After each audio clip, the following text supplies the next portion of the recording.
بادشاہ نے نا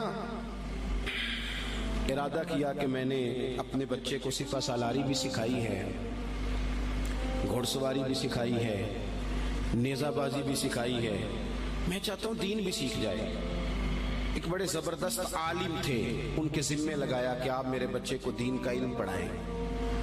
انہوں نے مکمل جد و جہد کے ساتھ 7-8 سال میں نا پورا عالم بنا دیا شہزادے کو۔ میری باتوں کی سمجھ آ رہی ہے آپ کو؟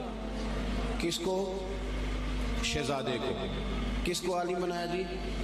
میرا بچہ بھی شہزادہ ہے نا، تو آپ کا بھی شہزادہ ہے۔ تو شہزادہ تو وہ ہونا چاہیے نا جس کو کسی کی محتاجی نہ ہو، اسے کچھ آتا جاتا ہو، لیکن نرا وہ شہزادہ ہی ہو، ویسے اسے کچھ بھی نہ پتا ہو تو زیادہ نہیں چلے گا۔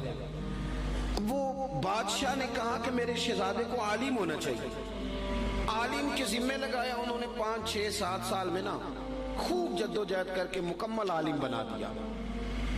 ہارون رشید نے بھی کہا تھا امام کسائی سے کہ میں چاہتا ہوں آپ میرے بیٹے کو پڑھائیں، لیکن میری گزارش ہے کہ میرے گھر آ کے پڑھائیں۔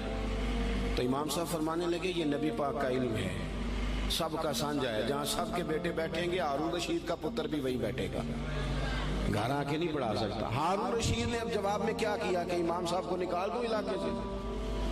وہ کہنے لگا حضور میں بھی آزما ہی رہا تھا، میرا بھی دل تھا کہ میں سادے مولوی سے بچہ نہ پڑھواؤں، کسی غیرت مند سے پڑھواؤں۔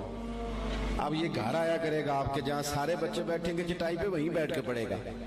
ہارون رشید ایک دن گزر رہے تھے تو امام کسائی وضو کر رہے تھے اور شہزادہ ہارون رشید کا وضو کرا رہا تھا۔ اس نے لوٹا پکڑا ہوا ہے، امام صاحب کے پیروں پہ پانی ڈال رہا ہے اور امام صاحب وضو کر رہے ہیں۔ ہارون رشید گھوڑے پہ گزر رہے تھے، دور سے دیکھا تو گھوڑا بھگا دیا۔ کچھ شاگرد کہنے لگے حضور ہارون رشید آ رہا ہے، تو آپ فرمانے لگے کیا کروں آ رہا ہے تو آنے دو، پھر کیا ہے، سانو تخت ہزارے دی لوڑ کی ہے، نلکی لگے شہر بمبول دے نال، اسی تے اپنی بال کے سیکنے، سانو کی لگے کسی اور دے نال، آتا ہے تو آنے دو۔ وہ آ گیا، اب وہ بڑے دبدبے کے ساتھ گھوڑے سے نیچے اترا۔ لوگوں کا خیال تھا ناراض ہوگا کہ میرے شہزادے سے کام کرا رہے ہیں، وہ اسی طرز پہ تیزی کے ساتھ قریب آیا اور حیرت انگیز انداز کے غصے میں۔ اب شاگرد اور عقیدت مند کانپ رہے ہیں کہ استادوں کے بارے میں کوئی بات نہ کر دے، ہم سے برداشت نہیں ہو سکے گا، لیکن اس نے قریب آ کے اپنے بچے کے کمر پہ زور سے مارا۔ کہنے لگا خدا کے بندے یہ تو کیا کر رہا ہے؟ استاد اپنے ہاتھوں سے پیر دھو رہے ہیں، ایک ہاتھ میں لوٹا پکڑ اور دوسرے ہاتھ سے استاد کے پیر دھلوا، تو انہیں پورا عالم نہیں بننا؟ یہ کیا تو نے طریقہ اختیار کیا ہوا ہے؟ اس طرح کر کے اس استاد صاحب کی خدمت کر۔ تو وہ اس بادشاہ نے نا اپنے بیٹے کو پڑھانے کے لیے عالم کے ذمے لگایا، انہوں نے پوری محنت کے ساتھ پڑھایا۔ پھر وہ فارغ التحصیل بھی ہو گیا بچہ، ایک ہی بیٹا تھا، تو وہ مکمل فارغ ہو گیا نا۔ تو استاد صاحب کہنے لگے پیغام بھیجا پتر کل نا مجھے تم سے کوئی کام ہے، میرے گھر آنا۔ مدرسے نہیں گھر بلایا بچے کو، جب گھر آ گیا اندر سے کنڈی لگا لی اور چھڑی پکڑ لی، بہت مارا بچے کو، کمر پہ نشان پڑ گئے اور بلا وجہ مارا۔ اس نے کہا استاد جی میری غلطی۔ چپ کر، نادان، غلطی پوچھتا ہے، چل دوڑ جا۔ اس نے جا کے اپنی اماں سے شکایت کری کہ استاد جی نے بلا وجہ مارا ہے، میں تو پڑھ چکا ہوں، کو وجہ نہیں تھی مارنے کی، کیوں مارا؟ اماں کہنے لگی تیرے ابا سے بات کرتی ہوں۔ والد صاحب سے کہا تو اس نے کہا چپ کرو، اگر میں اس کا باپ ہوں تو استاد بھی تو باپ ہی ہوتا ہے نا، اور اس عالم کو میں جانتا ہوں وہ نیک آدمی ہے، کوئی حکمت ہوگی اس میں، ایسے تھوڑی مارا ہے۔ وقت گزر گیا، 20 سال 15 سال بیت گئے، بادشاہ کا انتقال ہوا، وہ شہزادہ تخت پہ بیٹھا۔ اس نے پہلا حکم یہ دیا کہ میرے استاد صاحب کو بلاؤ۔ اب وہ بیچارے بوڑھے ہو گئے، چھڑی ہاتھ میں پکڑی، جھکی ہوئی کمر، بڑی مشکل سے وہ آئے اور دربار میں آ کے کھڑے ہوئے۔ تو شہزادے نے پہلا سوال یہ پوچھا استاد جی پہلے تو میں بے اختیار تھا، آج اختیار میرے ہاتھ ہے، وہ بتاؤ نا مارا کیوں تھا؟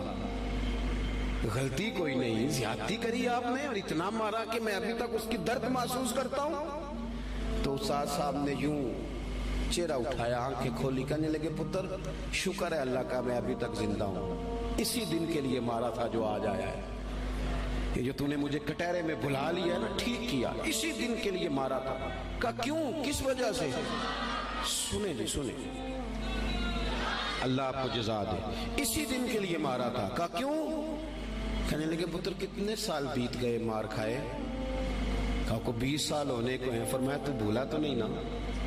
کہا استاد جی میں نے تو پہلے دن ہی آپ کو بلایا. کہنے لگے پتر بس مجھے پتا تھا ایک دن تو نے حکمران بننا ہے. تو بے اختیار تھا نا، میرا کچھ نہیں کر سکا. آج با اختیار ہوا تو بلا لیا نا. پتر تو حکمران بن گیا ہے، کسی غریب پہ ظلم نہ کرنا. اگر تجھے 20 سال نہیں بھولا تو اسے بھی قیامت تک نہیں بھولے گا، اور جب وہ اللہ کی بارگاہ میں با اختیار ہوگا تو تجھے بلوا لے گا. اس لیے مارا تھا کہ یہ جو ناجائز مار ہوتی ہے اس کی درد جاتی نہیں، اس کے نشان روح پہ پڑتے ہیں، دل پر زخم رہ جاتے ہیں. پتر تجھے آج تک نہیں نہ بھولا، اسی دن کے لیے مارا تھا کہ تیری تربیت ہو جائے. اٹھ کے اس نے استاد کے ہاتھ چومے، بٹھایا. کہنے لگا آج سمجھ آئی ہے، آپ نے صرف علم نہیں پڑھایا، آپ نے تو مجھے ہدایت بھی دی ہے. آپ نے تو اللہ کی بارگاہ سے مجھے ہدایت لے کے دی ہے، آپ نے تو میری ہدایت کی جانب رہنمائی کی. اتنا بڑا کام کر دیا. اپنے بچوں پر تھوڑا سا بوجھ ڈالے. اور میرے بھائی اگر ایک چھوٹی سی کھجور، صدقے کی کھجوروں میں سے امام حسین اٹھا کے منہ میں رکھ لے تو محبوب انگلی ڈال کے نکال دیتے. فرمایا پتر نہیں، ہمارے لیے ٹھیک ہے. ابا کیسے برداشت کرتا ہے کہ بیٹے کے منہ میں لقمہ حرام جائے؟ وہ کیسے برداشت کرتا ہے؟ ایک دوست مجھ سے کہنے لگے کہ گھر کے کونے سے نا رات کو رونے کی آواز آتی ہے، بڑے پیر صاحب آئے، بڑے عامل آئے، پر وہ ٹھیک نہیں ہوتا. میرا ذرا زیادہ قربت تھی، ورنہ ہر آدمی سے تو یوں بات نہیں کی جا سکتی. میں نے ان کے کان میں کہا کہ اگر بڑے پیروں کے آنے سے بھی نہیں نا مسئلہ ٹھیک ہو رہا تو ساری فیملی بیٹھ کے غور کر لو، وہاں کسی یتیم کے پیسے نہ لگ گئے ہوں، کسی بیوہ کا مال نہ اس کونے میں خرچ ہو گیا. یہ جو یتیم کے اور بیوہ کے اور غریبوں کے پیسے ہوتے ہیں، یہ تیزاب ہوتا ہے، تیزاب جدھر جدھر لگتا ہے وہاں سوراخ کرتا ہے. سب سے پہلے یہ نور علم لے جاتا ہے. اور میری طرح کے لوگ، یہ علماء جو مساجد کے مدارس کے محتمم ہوتے ہیں، ان کو تو اتنا باریک تولنا پڑتا ہے، اتنا باریک، کون سا پیسہ کہاں لگانا ہے اور کس ترتیب سے لگانا ہے اور کس جدوجہد. یہ تو اتنا مشکل کام ہے کہ میں تو بڑی دیر سے میں نے کہا بھائی مجھے بچاؤ اس کام سے. یہ اتنا مشکل کام ہے کہ انسان الجھ جاتا ہے کہ کس طرح کر کے ان چیزوں کو رکھا جائے. اس طرح جتنے لوگ ذمہ دار ہیں وہ اپنے گھروں کے اندر رزق حلال کے معاملے میں سمجھدار ہو جائیں. کیوں کہ میرے نبی پاک علیہ السلام نے فرمایا جو گوشت حرام سے پلے گا وہ جنت میں نہیں جائے گا. تو مجھے بتاؤ کوئی چاہتا ہے اس کی اولاد دوزخ میں جلے؟ پسند کرتا ہے؟ تو پھر ان کو رزق حلال کھلاؤ.